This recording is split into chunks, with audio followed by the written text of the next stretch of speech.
What's up, everybody? Thanks as always for supporting the show. It would mean a lot to me if you would take a second to scroll down and hit that subscribe button to the Hoops Tonight YouTube channel, and then follow me on social media on TikTok, Instagram, and Twitter so you guys don't miss any of our content over the course of this season. All right, let's talk some basketball. Hey, Jason, do you think the way AD is playing right now in the Olympics that the Lakers realize getting a big is necessary if they want to contend for another title?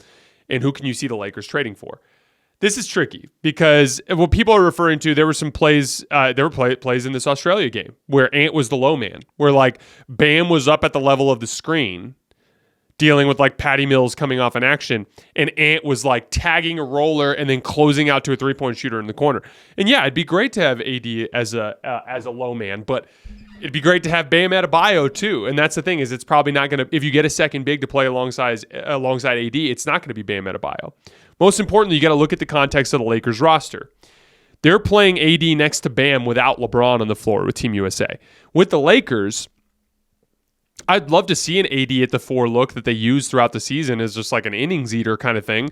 But the truth of the matter is you're always going down with LeBron and AD. And LeBron at age 40 is effectively another big. He has to play the 4. He has to be the low man. And so like the way I look at it, this ship always goes down for the Lakers with AD at the 5 no matter what.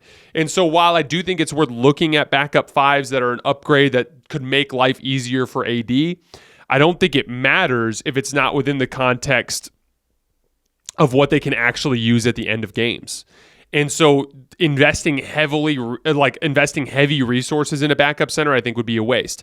Who's the 5 you're going down with? You're going down with Austin Reaves at the 1, LeBron and AD, and then a 2 and a 3. And that 2 and a 3 is not good enough right now. It's a lot of Rui Hachimura losing Michael Porter Jr. in a huge fourth quarter possession because he doesn't know how to play the 3, and D'Angelo Russell getting out-hustled for a rebound or just not doing his job on the defensive glass because he sucks at role player stuff. So, like, those 2 guys are the 2 upgrades that need to be made. And, like, any sort of resource allocation in terms of draft compensation or young players need to be directed at the 2 and the 3, because those are the 2 spots that when the shit hits the fan and you're trying to get a stop against the Denver Nuggets in Game 4 and it's 99-99 and you got PTSD from all those times that Jamal Murray hit a game winner in your face, the group you're going to go down with in the final 5 minutes of that game is AD at the 5, LeBron at the 4, Austin Reaves at the 1. Who are you playing at the 2 and 3? That's where they need to invest their resources. I would not agree with spending heavy draft compensation on a guy like Wendell Carter Jr. I really like Wendell. I like the idea of him playing next to Anthony Davis even.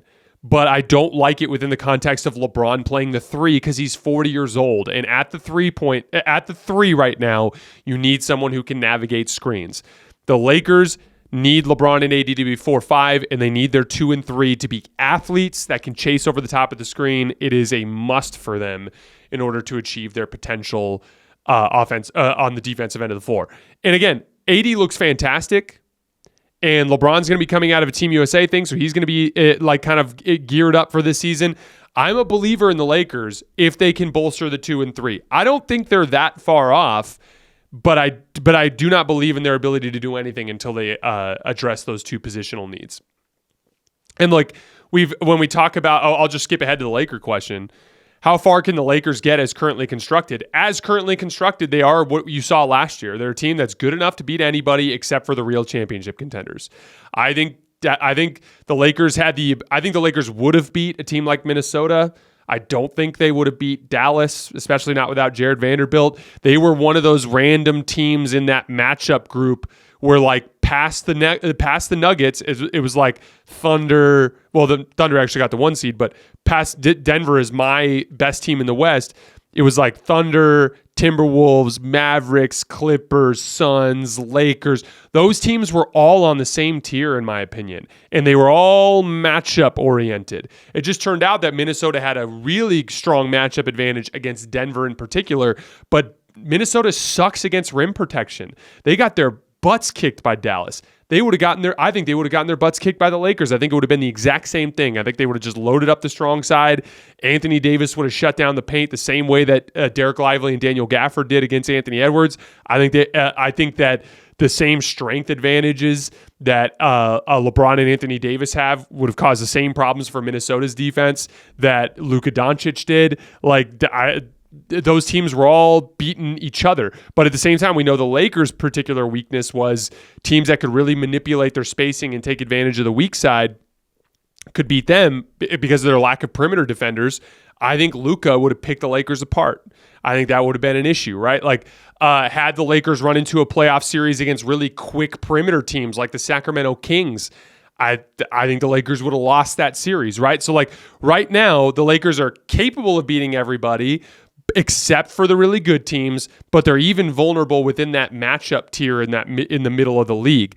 I think if they accentuate that 2 and 3 spot, if they turn that shooting guard spot and that small forward spot into athletes that can defend and at least are competent on the offensive end of the floor, that's where I think the Lakers have the potential to enter into that top tier in the Western Conference. A guy like Bruce Brown at the 2, I think would be huge. A guy like Dorian Finney-Smith at the 3.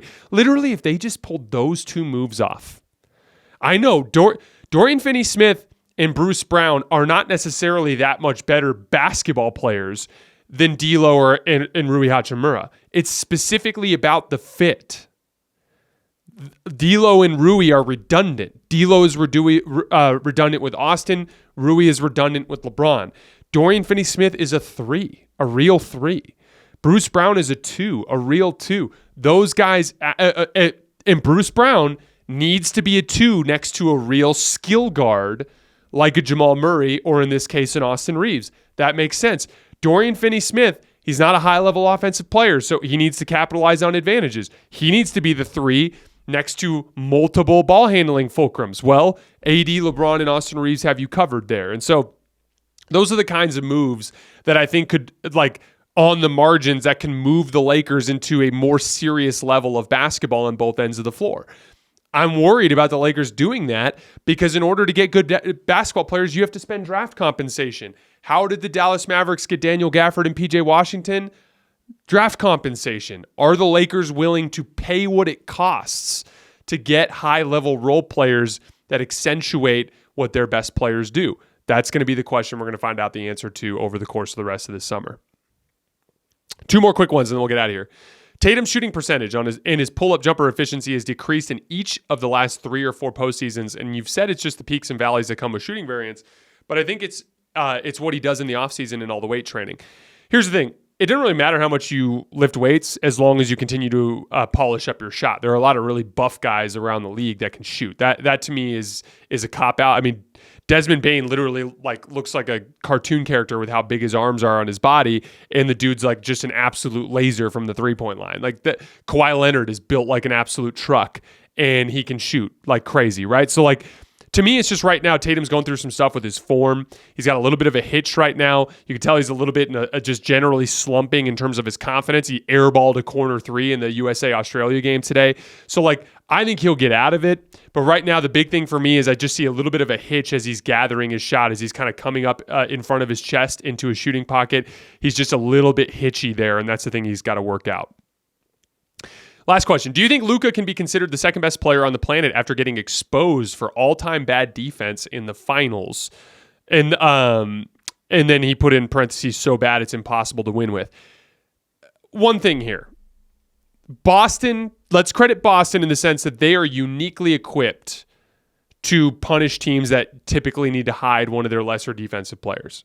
I think there are a lot of stars in the league that would have struggled against Boston. I think Jokic would have struggled on defense against Boston. I think a guy like a Steph Curry might have struggled against Boston defensively. I think that a lot of like the slower footed players would have struggled, right? Like I don't think they would have been as bad as Luka. I think Luka was exceptionally bad, and I think that's something that he needs to deal with. But I think he's going to deal with it this summer too. Like I think that was kind of a humbling experience for him. But I think Boston in general just kind of made that situation look worse than it actually was. And I'm not ready to bail on Luka as one of the best players in the world because he had a bad playoff series. A lot of really good players before him have had bad playoff series and have rebounded.